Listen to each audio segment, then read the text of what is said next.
तो दोस्तों IBPS clerk 2026 का नोटिफिकेशन जारी हो चुका है, जहां पर 11,403 वैकेंसी निकली है। इस वीडियो में दोस्तों मैं पूरी डिटेल बताऊंगा, जहां पर एलिजिबिलिटी, एग्जाम डेट, सैलरी और अप्लाई कैसे करना है स्टेप बाय स्टेप मैं आपको दिखाऊंगा, इसलिए इस वीडियो को लास्ट तक जरूर देखना। नमस्कार दोस्तों, मेरा नाम है विजय और मैं आपका मेरे इस यूट्यूब चैनल गीगाबाइट ऑनलाइन में स्वागत करता हूँ। चलिए वीडियो को शुरू करते हैं। तो आप यहाँ पे देख सकते हैं, बैंकिंग क्षेत्र में नौकरी की तैयारी कर रहे युवाओं के लिए अच्छी खबर है। Institute of banking personal selection यानी IBPS ने 11 भागीदार सार्वजनिक क्षेत्र बैंकों में 11,403 कस्टमर सर्विस एसोसिएट यानी CSA पदों पर भर्ती के लिए अधिसूचना जारी की है और इसमें किसी भी मान्यता प्राप्त विश्वविद्यालय से स्नातक उम्मीदवार यानी ग्रेजुएशन पास भर्ती के लिए आवेदन कर सकेंगे। ऑनलाइन प्रारंभिक परीक्षा अक्टूबर 2026 में आयोजित की जाएगी। यहाँ पर दोस्तों आप देख सकते हैं कि इसके आवेदन 1 अगस्त 2026 से 21 अगस्त 2026 तक चलेंगे, जहां आप रात 12 बजे तक इसके फॉर्म को फिलअप कर सकते हैं। यहाँ पर आवेदन की कुछ शर्तें दी हुई है। उम्मीदवार भारत का नागरिक होना चाहिए। 1 अगस्त 2026 तक उम्मीदवार की आयु कम से कम 20 वर्ष और अधिकतम 28 वर्ष होनी चाहिए। यहाँ पर दोस्तों आप चेक कर भी सकते हैं कि 2 अगस्त 1998 से पहले और 1 अगस्त 2006 के बाद आपकी डेट ऑफ बर्थ नहीं होना चाहिए। इसके अलावा किसी भी मान्यता प्राप्त विश्वविद्यालय से आपका ग्रेजुएशन कंप्लीट हो चुका होना चाहिए। आप जिस राज्य या केंद्र शासित प्रदेश के लिए आवेदन कर रहे हैं, वहाँ की स्थानीय भाषा पढ़ने, लिखने और बोलने और समझने का आपको ज्ञान होना चाहिए। इसके अलावा दोस्तों आपका कंप्यूटर का बेसिक नॉलेज होना जरूरी है। अगर इसके फीस स्ट्रक्चर की अगर मैं बात करूं, तो अगर आप जनरल OBC या EWS में आते हैं तो यहाँ पर आपको 850 रुपए देने होंगे और इसके अलावा अगर आप ST SC या PH कैंडिडेट में आते हैं तो यहाँ पर आपके 175 रुपए चार्ज लगने वाले हैं। तो चलिए दोस्तों अब देख लेते हैं कि इसके लिए अप्लाई कैसे करना है। अप्लाई करने के लिए यहाँ पर मैं क्लिक हियर पे क्लिक करूंगा। क्लिक करने के बाद कुछ इस प्रकार का इंटरफेस आएगा। अगर ये आपको वेबसाइट नहीं मिल रही है तो मैं इसकी लिंक अपने डिस्क्रिप्शन में दे दूंगा, आप वहां जाकर भी इस पेज पर डायरेक्ट आ सकते हैं। दोस्तों फॉर्म भरने से पहले आपको इसमें रजिस्ट्रेशन करना होता है, तो आपको यहाँ पर click here for new registration पर क्लिक कर लेना है। क्लिक करने के बाद सबसे पहले आपको अपने 10th मार्कशीट के अनुसार इसके अंदर डिटेल फिलअप करना है। यहाँ पर दोस्तों सबसे पहले आपको आपका नाम एंटर कर लेना है। अगर आपका कोई मिडिल नेम है तो आप वो एंटर कर सकते हैं। इसके अलावा दोस्तों आपको आपका सरनेम एंटर कर लेना है। अगले ऑप्शन में दोस्तों ये पूछ रहा है कि अगर आपके ID प्रूफ और 10th की मार्कशीट में नाम अलग अलग है तो आप यहाँ पर हाँ पे क्लिक कर सकते हैं, नहीं तो यहाँ पर नो ही रहने दें। इसके बाद दोस्तों आपको आपका मोबाइल नंबर एंटर कर लेना है। इसके बाद दोस्तों आपने जो भी मोबाइल नंबर डाला है वो किसका है, आपका या पेरेंट्स का, वो आप यहाँ पे सिलेक्ट कर लें। अगले ऑप्शन में दोस्तों आपको आपकी email ID एंटर करना है। ईमेल आईडी में दोस्तों यहाँ पर ध्यान रखें कि आपको @gmail.com यहाँ पर नहीं टाइप करना है, क्योंकि फर्स्ट ऑप्शन में यहाँ पर आपको आपका डोमेन सिलेक्ट करना होता है। इसके बाद वापस से आपको पूरी ईमेल आईडी यहाँ पर टाइप कर लेना है। नीचे आपको सिक्योरिटी कोड टाइप कर लेना है। इसके बाद नीचे सेव एंड कंटिन्यू का आपको ऑप्शन मिल जाएगा, इस पे आपको क्लिक कर लेना है। यहाँ पर आपको ओके पे क्लिक कर लेना है। क्लिक करने के बाद कुछ इस प्रकार का इंटरफेस आएगा। अब दोस्तों सबसे पहले ये आपका मोबाइल नंबर और ईमेल आईडी वेरीफाई करेगा। मोबाइल नंबर को वेरीफाई करने के लिए वापस से नीचे आपको सिक्योरिटी कोड को एंटर कर लेना है। सिक्योरिटी कोड को एंटर करने के बाद मोबाइल नंबर के सेंड OTP पर क्लिक कर लेना है। सेंड OTP पर क्लिक करते ही आपके मोबाइल पर एक OTP आएगा, उस OTP को आपको यहाँ पर एंटर कर लेना है। OTP एंटर करने के बाद आपको वेरीफाई OTP पर क्लिक कर लेना है। इसी प्रकार दोस्तों आपको आपकी ईमेल आईडी भी वेरीफाई करना है। इसके लिए नीचे आपको सिक्योरिटी कोड पर वापस एंटर करना होगा और सेंड OTP पर क्लिक कर देना है। यहाँ पर आपकी मेल आईडी पर भी एक OTP आ जाएगा, इस OTP को आपको यहाँ पर एंटर कर लेना है। इसके बाद नीचे नेक्स्ट पर आपको क्लिक कर लेना है। नेक्स्ट पर क्लिक करने के बाद अब दोस्तों यहाँ पर आपको आपका फोटो और साइन अपलोड करना होता है। तो दोस्तों पहले सिर्फ फोटो अपलोड होता था, लेकिन अब यहाँ पे इन्होंने लाइव फोटो का भी एक ऑप्शन दे दिया है। यहाँ पर आपको सबसे पहले आपका पासपोर्ट साइज अपलोड करना है, इसके बाद आपको लाइव फोटो भी कैप्चर करना होगा। तो सबसे पहले आप यहाँ पर आपके PC या लैपटॉप में जो भी पासपोर्ट फोटो आपने स्कैन करके रखा हुआ है वो आप यहाँ पर अपलोड कर दें। फोटो को रिसाइज करने के लिए मैं रियोट सॉफ्टवेयर यूज करता हूँ। अगर आप रियोट के बारे में भी जानकारी चाहते हैं तो मुझे कमेंट बॉक्स में कमेंट कर देना, मैं इसके ऊपर भी एक वीडियो बना दूंगा। तो मैं यहाँ पर मेरे फोटो को 20 KB से ऊपर कर लूंगा। इसी प्रकार दोस्तों आपके साइन को भी आपको 10 से 20 KB के अंदर सेव करके रख लेना है। दोस्तों अपलोड करने से पहले आपको आपकी फाइल को रीनेम करना होता है। मैं यहाँ पर फोटो के यहाँ पर इस पे 1 सिलेक्ट कर लूंगा और साइन के इस पे 2 सिलेक्ट कर लूंगा। इसके बाद आपको फोटो को चूज फाइल पे क्लिक करना है और आपके पासपोर्ट साइज फोटो को सिलेक्ट कर लेना है। सिलेक्ट करते ही देख सकते हैं कि मेरा फोटो यहाँ पर अपलोड हो चुका है। इसी प्रकार नीचे आप साइन अपलोड कर लें। तो दोस्तों देख सकते हैं मेरा साइन भी अपलोड हो चुका है। नीचे चेक बॉक्स में क्लिक कर लूंगा। अब यहाँ पर आपका लाइव फोटो बाकी है। लाइव फोटो के लिए आपके मोबाइल से आपको इस QR को स्कैन करना होगा। स्कैन करने के बाद आपके मोबाइल में कैमरा ओपन हो जाएगा। तो मैं यहाँ पर मेरे इस QR को स्कैन कर लेता हूँ। तो दोस्तों आप चेक कर सकते हैं कि मेरा यहाँ लाइव फोटो भी सक्सेसफुली अपलोड हो गया है। अब नीचे आपको इनके चेक बॉक्स पर क्लिक कर लेना है। यहाँ पर फोटो और साइन अपलोड होने के बाद नीचे आपको स्क्रॉल करना है और नीचे आपको एक नेक्स्ट का ऑप्शन मिलेगा, इस पर आपको क्लिक कर लेना है। नेक्स्ट पर क्लिक करते ही कुछ इस प्रकार का इंटरफेस निकल के आएगा।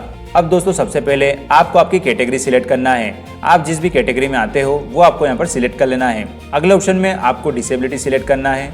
इसके बाद अगले ऑप्शन में यहाँ पर भी आपको नो कर लेना है। नेक्स्ट ऑप्शन में दोस्तों अगर आप माइनॉरिटी में आते हैं तो आप यहाँ पर यस करें, नहीं तो इसको भी नो कर दें। अगले ऑप्शन में यहाँ पर आपको आपका रिलीजन सिलेक्ट करना है। इसके बाद अगर आपको कोई एक्सपीरियंस है तो आप यस करें, नहीं तो इसको भी नो कर दें। नेक्स्ट ऑप्शन में यहाँ पर आपको एक सर्विसमैन का ऑप्शन मिलेगा। अगर आप दोस्तों एक सर्विसमैन है तो आप यस करें, नहीं तो इसको भी नो कर दें। इसके बाद डिसेबिलिटी ऑफ एक सर्विसमैन पूछ रहा है तो यहाँ पर भी आपको नो कर देना है। इसके बाद ये पूछ रहा है कि are you dependent of service skilled in action. Option में भी दोस्तों अगर आप यस में आते हैं तो यस करें, नहीं तो नो कर दें। इसके बाद दोस्तों अगले ऑप्शन में आप देख सकते हैं कि आप इन कैटेगरी में अगर आते हो तो आपको यहाँ पर यस करना है, नहीं तो इसको भी नो कर देना है। अगले ऑप्शन में ये दोस्तों पूछ रहा है कि आपने इसके पहले क्लर्क की एग्जाम दे रखी है। अगर आपने दे रखी है तो आपको यहाँ पे यस करना है, नहीं तो नो कर लेना है। अगर आप यस करते हैं तो ये आपसे यहाँ पूछेगा कि आपने कितनी बार एग्जाम दे रखी है। अगर आपने 2 या 3 बार दे रखी है तो वो आप यहाँ पे इंटर करें। जैसे मैंने अगर एक बार अगर एग्जाम दे रखी है तो मैं 1 यहाँ पे इंटर कर लूंगा। इसके बाद मैंने कौन सी वाली क्लर्क एग्जाम दे रखी है वो यहाँ पर आपको सिलेक्ट कर लेना है। इसके अगले ऑप्शन में अगर आपने अप्रेंटिसशिप दे रखी है तो आप यहाँ पे यस करें, नहीं तो नो कर दें। इसके बाद आपको नीचे स्क्रॉल करना है। स्क्रॉल करने के बाद सबसे पहले आपको यहाँ सिटीजनशिप सिलेक्ट करना है। जैसे कि मैं यहाँ पे इंडियन सिलेक्ट कर लूंगा। इसके बाद आप किस स्टेट के लिए अप्लाई कर रहे हैं, अगर आप एमपी में रहते हैं तो आप एमपी सिलेक्ट कर सकते हैं, या अगर आप किसी अदर स्टेट में अप्लाई करना चाहते हैं तो आप वो भी यहाँ पर सिलेक्ट कर सकते हैं। स्टेट सिलेक्ट करने पर वहाँ की लैंग्वेज ये ऑटोमेटिकली ले लेगा। इसके बाद यहाँ पर अगले चेकबॉक्स पे आपको क्लिक कर लेना है। अगले ऑप्शन में ये आपसे पूछ रहा है कि 10th की मार्कशीट के अनुसार आपने लोकल लैंग्वेज में 10th पास करी है तो आप यस कर सकते हैं। इसके अगले ऑप्शन में भी आपको चेकबॉक्स का ऑप्शन मिलेगा, उस पर आपको क्लिक कर लेना है। अब दोस्तों ये आपसे सेंटर का ऑप्शन पूछ रहा है कि आप एग्जाम कहाँ देना चाहते हैं। तो सबसे पहले आपको प्रीलिम्स का एग्जाम सेंटर सिलेक्ट करना होता है। यहाँ पर दोस्तों प्रीलिम्स और मेंस के लिए दोनों के लिए 2-2 एग्जाम सेंटर चुने जाएंगे। तो यहाँ पर आप फर्स्ट में जो भी लेना चाहें वो आप यहाँ पर ले सकते हैं। इसी प्रकार दोस्तों आपको मेंस का भी सेंटर सिलेक्ट कर लेना है। इसके बाद नीचे आपको स्क्रॉल करना है। अगले ऑप्शन में यहाँ पर ये आपसे आपका मीडियम पूछ रहा है, तो हिंदी एंड इंग्लिश मीडियम दोनों यहाँ पे सिलेक्ट कर लेना है। इसके बाद दोस्तों यहाँ पर ये आईडी प्रूफ का पूछ रहा है, जो भी आप एग्जाम में ले जाना चाहें वो आप यहाँ पे सिलेक्ट कर लें। इसके अलावा जो भी डिटेल आपने इंटर करी है वो आपके आईडी प्रूफ से मैच होना चाहिए। तो मैं यहाँ पर आधार कार्ड सिलेक्ट कर लूंगा। आधार कार्ड सिलेक्ट करने के बाद इसके बाद आपको यहाँ पर आधार कार्ड नंबर इंटर करना होता है। अगले ऑप्शन में दोस्तों आपको आपकी डेट ऑफ बर्थ इंटर कर लेना है। इसके बाद आपको आपका जेंडर सिलेक्ट करना है। नेक्स्ट ऑप्शन में आप मैरिड है या अनमैरिड वो आप यहाँ पे सिलेक्ट कर लें। इसके बाद यहाँ पर ये आधार कार्ड और पैन कार्ड नंबर मांग रहा है, तो ये ऑप्शनल है, आप डालना चाहे तो डाल सकते हैं। इसके बाद अगर आप ट्विन है तो आप यहाँ पे यस करें, नहीं तो नो कर दें। अगले ऑप्शन में दोस्तों आपको 10th की मार्कशीट से आपका फादर नेम इंटर करना है। इसके बाद आपको आपका मदर नेम इंटर करना है। अगर आपने मैरिड में यस किया है तो आपको यहाँ पर आपकी वाइफ का नाम या हस्बैंड नेम इंटर करना है। इस प्रकार नीचे आपको कंफर्म के लिए वापस से सभी के नेम री एंटर कर लेने हैं। इसके बाद दोस्तों अगले ऑप्शन में आपको आपका एड्रेस एंटर करना है। इसके बाद दोस्तों अगर आपका परमानेंट एड्रेस भी यही है तो आपको इस चेकबॉक्स पर क्लिक कर लेना है। यहाँ पर दोस्तों आपका जीएसटी इनवॉइस किसके एड्रेस से बनाना है, तो यहाँ पर आप परमानेंट सिलेक्ट कर लें। नीचे आपको वैलिडेट योर डिटेल का एक ऑप्शन मिलेगा, उस पर आपको क्लिक कर लेना है। तो दोस्तों देख सकते हैं कि वेरीफाइड सक्सेसफुली का पॉपअप आ चुका है, यानी मेरी डिटेल सारी वेरीफाई हो चुकी है। इसके बाद अगले ऑप्शन में आपको सेव एंड नेक्स्ट पर क्लिक कर लेना है। सेव एंड नेक्स्ट पर क्लिक करने के बाद अब दोस्तों आपको यहाँ पर आपकी एजुकेशन डिटेल फिलअप करना है। तो सबसे पहले यहाँ पर आपको 10th की डिटेल फिल कर लेना है। 10th में आपका जो भी बोर्ड हो, आप एमपी बोर्ड से पास आउट हो या सीबीएसई से, वो आप यहाँ पे इंटर कर लें। इसके बाद आपको यहाँ पर डेट ऑफ पासिंग सिलेक्ट करना है। इसके बाद आपको आपका परसेंटेज इंटर कर लेना है। इसी प्रकार दोस्तों आपको यहाँ पर ग्रेजुएशन की डिटेल भी इंटर कर लेना है। ग्रेजुएशन आपने जिस भी यूनिवर्सिटी से पास करा है, आपको सबसे पहले उसके यूनिवर्सिटी का नाम इंटर करना है। आपने कौन सी डिग्री करी है वो आप यहाँ पे सिलेक्ट कर लें। आपने बीए, बीकॉम, बीएससी जो भी किया हो वो यहाँ पर आप सिलेक्ट कर लें। इसके बाद आपने जिस सब्जेक्ट में पास करा है वो यहाँ पर आप सिलेक्ट कर लें, और आपने ग्रेजुएशन कब कंप्लीट करा है उसकी डेट भी आपको यहाँ पर सिलेक्ट कर लेना है। आपके यहाँ पर कितने परसेंटेज है वो आप यहाँ पे एंटर कर लें। तो दोस्तों यहाँ पर 10th और ग्रेजुएशन की डिटेल आपको मैंडेटरी इंटर करना है। इसके अलावा अगर आपने पीजी कर रखा है या कोई कंप्यूटर एजुकेशन ले रखा है तो वो यहाँ पर आप इंटर कर सकते हैं, नहीं तो इन्हें छोड़ भी सकते हैं। अगले ऑप्शन में दोस्तों यहाँ पर ये कंप्यूटर से रिलेटेड पूछेगा कि आपको कंप्यूटर नॉलेज है, तो आपको यहाँ पर यस पे क्लिक करना है, क्योंकि अगर आप नो पर क्लिक करते हैं तो आप अप्लाई नहीं कर पाएंगे। इसके बाद आपको कंप्यूटर का बेसिक अगर नॉलेज है और इसके अलावा अगर आपने स्कूल में उसके बारे में पढ़ा है तो यहाँ पर आपको study in high school select कर लेना है। और अगर आप दोस्तों डिग्री में या डिप्लोमा में अगर आपने कर रखा है तो वो यहाँ पर आप सिलेक्ट कर लें। अगले ऑप्शन में दोस्तों आपको प्रेजेंटली वर्किंग का ये पूछेगा तो आप यहाँ पर नो कर लें, और अगर आप डिटेल डालना चाहे तो आप यस करके डाल भी सकते हैं। इसके बाद ये पूछ रहा है कि अगर आप ST SC या OBC में आते हैं और इसके लिए आप एग्जाम की तैयारी के लिए आप ट्रेनिंग चाहते हैं तो आप यहाँ पर यस करें, नहीं तो नो कर दें। अगले ऑप्शन में फिर आपको यहाँ पर नो कर लेना है। इसके बाद आपको लैंग्वेज का ऑप्शन मिलेगा, यहाँ पर आपको लैंग्वेज में रीड राइट और स्पीक में यस कर लेना है। तो दोस्तों यहाँ पर जैसे कि MP की लोकल लैंग्वेज हिंदी है तो मैं तीनों पे रीड राइट एंड स्पीक पर यस कर लूंगा। इसके बाद आपको यहाँ पर इंग्लिश सिलेक्ट कर लेना है, और इंग्लिश में भी आपका रीड राइट स्पीक जो भी हो वो आप यहाँ पर सिलेक्ट कर लें। इसके बाद नीचे वैलिडेट पर क्लिक कर लेना है। वैलिडेट पर क्लिक करने के बाद आपको 7 नेक्स्ट पर क्लिक कर लेना है।